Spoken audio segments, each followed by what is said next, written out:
Serangan jet tempur Rusia hantam kamp pemberontak Suriah.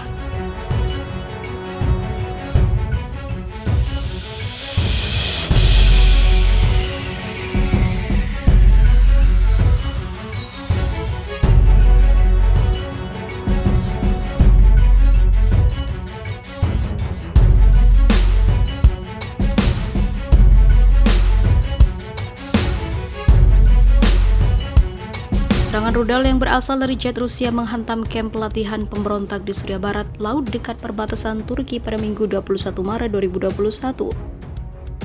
Menurut sejumlah saksi dan sumber dari kelompok pemberontak, serangan itu di sebuah rumah sakit di dekat daerah tersebut menghabisi 7 warga sipil dan melukai 14 petugas medis. Melansir Reuters, sumber tersebut mengatakan rudal Rusia juga menghantam kota Kah, sementara serangan udara Rusia mendekati kamp-kamp pengungsi pada penduduk di sepanjang perbatasan dengan Turki. Sebuah fasilitas gas dihantam di dekat kota Sarmada di provinsi Idlib, tetapi tidak ada laporan tentang korban jiwa. Juru bicara Tentara Nasional Aliansi Pemberontak yang didukung Turki di Barat Laut mengatakan Rusia yang mendukung pemerintahan di Damaskus berusaha untuk mengguncang kubu pemberontak terakhir di Suriah. Akan tetapi serangan itu tidak menandakan serangan besar yang akan segera terjadi terhadap Idlib. Serangan udara Rusia terus berlanjut, rudal balistik juga menghantam daerah yang dekat dengan pusat sipil. Mereka berusaha menabur kekacauan dan juga kebingungan, jelas Mayor Yosef Hamod mengatakan kepada Reuters.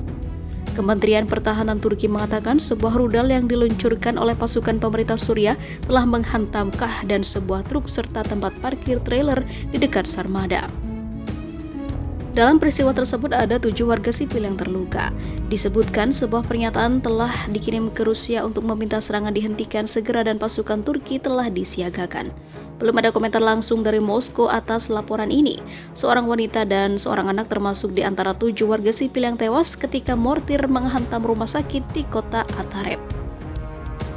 Kementerian Pertahanan Turki mengatakan sebelumnya bahwa 5 orang tiada dan 10 lainnya cedera dalam serangan artileri oleh pasukan yang didukung Damaskus di rumah sakit yang terletak di daerah barat laut Suriah di mana Turki memiliki kehadiran militer.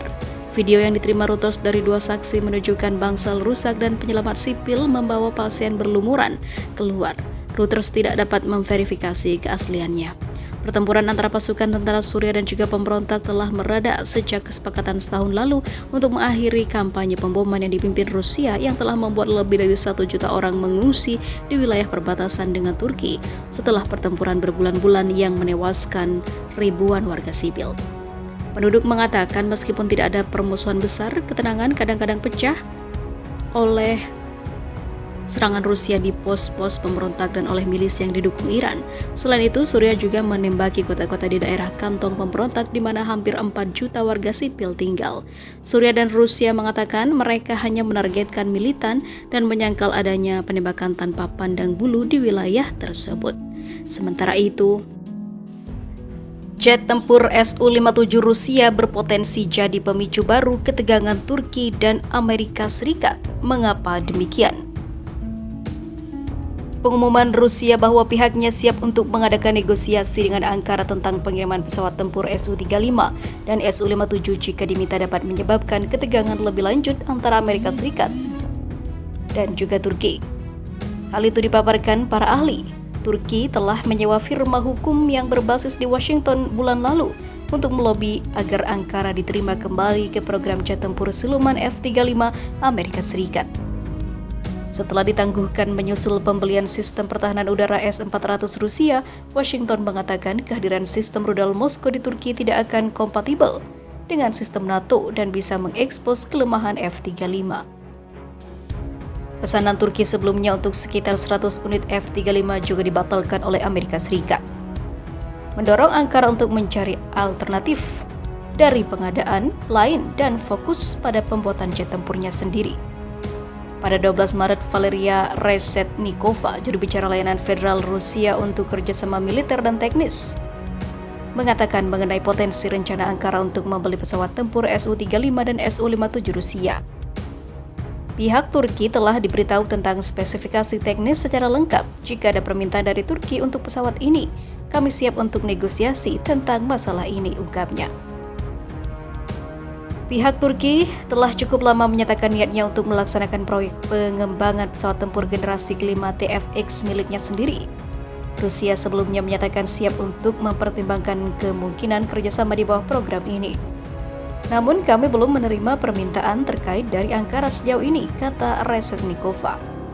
Para analis mengatakan seruan Rusia pekan lalu bagi Ankara untuk mempertimbangkan kembali keputusan sebelumnya tentang Su-57 bertujuan untuk menarik Turki lebih jauh dari Washington dan juga menghindari pengaturan ulang dalam hubungan.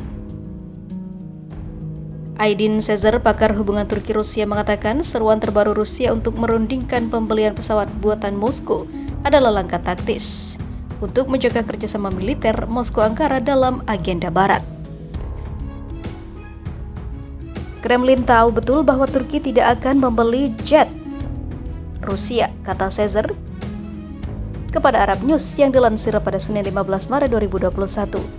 Sekalipun memutuskan untuk membelinya, ia akan menerimanya paling cepat dalam waktu 10 tahun.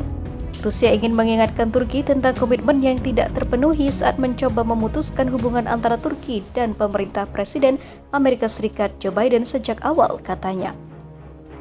Sejak Februari, FSMTC telah meningkatkan seruannya kepada Ankara untuk melanjutkan negosiasi atau Su-35 dan juga Su-57. Rusia menawarkan versi ekspor jet tempur Su-57 kepada mitra strategis individu yang dianggap sebagai generasi terbaru dari pesawat tempur siluman multiperan Rusia. Turki menjadi tertarik untuk membeli Su-35 Rusia atau Su-57 generasi kelima setelah dikeluarkan dari program jet tempur F-35 Amerika Serikat pada tahun 2019.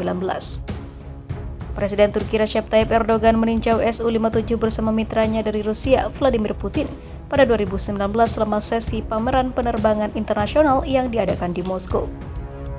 Menteri Industri dan juga Teknologi Turki, Mustafa Farang, baru-baru ini mengatakan bahwa Turki tidak akan ragu untuk berdiskusi dengan Rusia tentang pembelian Su-35 dan Su-57. Kami menentang pesawat negara X, kami menentang pesawat negara Y.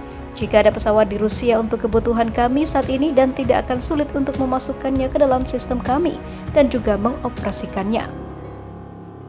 Tentu saja kami bisa beli pesawat ini dari Rusia atau negara lain di Eropa, katanya kepada Sputnik News pada 11 Maret lalu. Ini adalah wacana serupa yang digunakan pejabat Turki pada akhir 2016 dan awal 2017 ketika masalah pengadaan S-400 mulai muncul, kata Kaglar Kurz, seorang peneliti pertahanan dan juga angkatan bersenjata kepada Arab News. Meskipun Farang tidak memiliki tanggung jawab resmi dalam keputusan pengadaan, saya pikir Turki kembali mencoba memanfaatkan kartu Rusia terhadap Amerika Serikat. Sementara Rusia mungkin mencari penjualan lain, katanya. Namun Kurz mengatakan saat ini posisi Amerika Serikat sangatlah jelas.